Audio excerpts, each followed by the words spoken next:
আমার জামানায় আব্দুল কাদের জিলানী বাবা, আব্দুল কাদের জিলানী যখন রাস্তা দিয়ে হেঁটে যাচ্ছিলেন বাবা, যেতে যেতে যেতে যেতে বাবা আব্দুল কাদের জিলানীকে যেন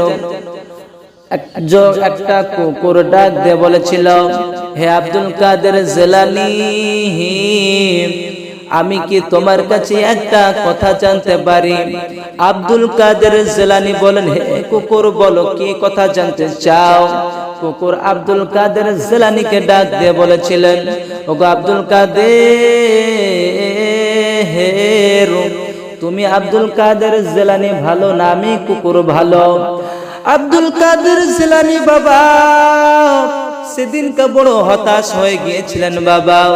হতাশ হয়ে যাওয়ার পরে আব্দুল কাদের জিলানী চিন্তায় চিন্তিত হয়ে বলেছিল, ও কুকুর, আমি আব্দুল কাদের তখনই বুঝতে পারবো যখন আল্লাহ তাআলা আমাকে দুনিয়া ছেড়ে নিয়ে নেবেন।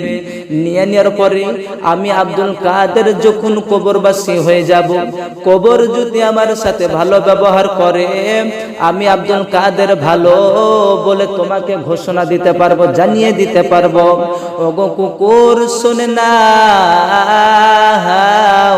ততক্ষণ পর্যন্ত আমি আব্দুল কাদের তোমাকে কিছু জানাতে পারবো না। আব্দুল কাদের জিলানী বাবা সেই সময় তাকে অনেক ভক্ত হিসাবে মানা হতো এবং তিনি এত বড় পীর ছিলেন যে সেই পীরের হাতে সবাই বায়াত করে হাজার হাজার কোটি কোটি মানুষ পর্যন্ত মুসলমান হয়ে গেছে। জোরে বলুন একবার সুবহানাল্লাহ।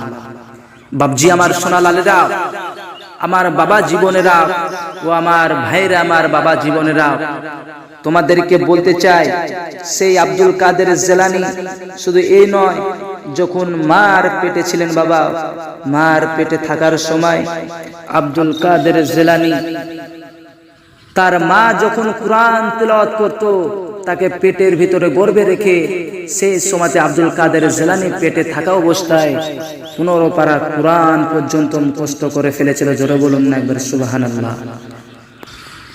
15 পারা কুরআন মুখস্থ করে ফেলেছিল। আজ আমরা হতভাগা মুসলমান, আজ আমাদের মায়েদেরকে দেখা যায় গর্ভে যখন সন্তান চলে আসে পেটের মধ্যে, তখন মায়েরা কি করে, বেশিরভাগ মায়েরা তখন ওই সন্তানদেরকে পেটের ভিতরে রেখে তারা মোবাইল বেশি বেশি করে দেখতে থাকে।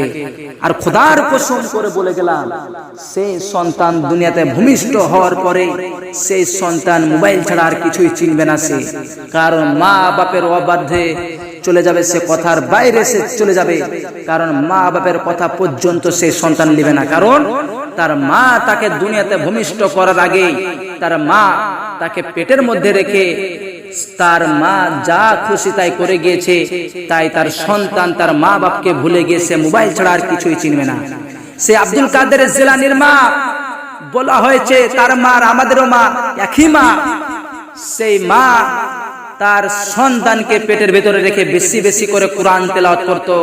তাই আব্দুল কাদের জিলানী বেশি বেশি করে কুরআন শোনার পরে সে আব্দুল কাদের জিলানী 15 পারা কুরআন পর্যন্ত মুখস্থ করে ফেলেছিল।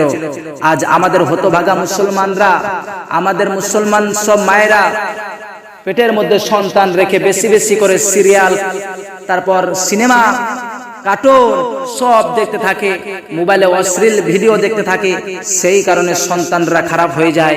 বাবজি আমার সোনা লালেরা, আব্দুল কাদের জিলানীর মা বেশি বেশি করে কুরআন তেলাওয়াত করত, তাই আব্দুল কাদের জিলানী পেটের মধ্যে 15 পারা কুরআন মুখস্থ করে যখন দুনিয়ার মধ্যে ভূমিষ্ঠ হয়, ভূমিষ্ঠ হওয়ার পরে যখন মক্তবে তিনি পড়তে যেতেন, মক্তবের হুজুরে যখন আলিফ বলতেন, তো আব্দুল কাদের জিলানী বা বলে পড়তে শুরু করে দিতেন।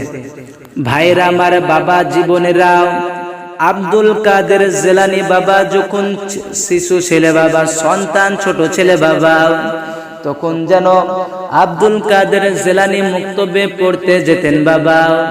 যাওয়ার পরে বাবা হুজুরে যখন, উস্তাদে যখন আলিফ বলে টান দিতেন বাবা, আব্দুল কাদের জিলানী বা থেকে শুরু করে দিতেন পড়তে বাবা। হুজুরে উস্তাদ যেই পড়াটা বলতেন বাবা, তার চাইতে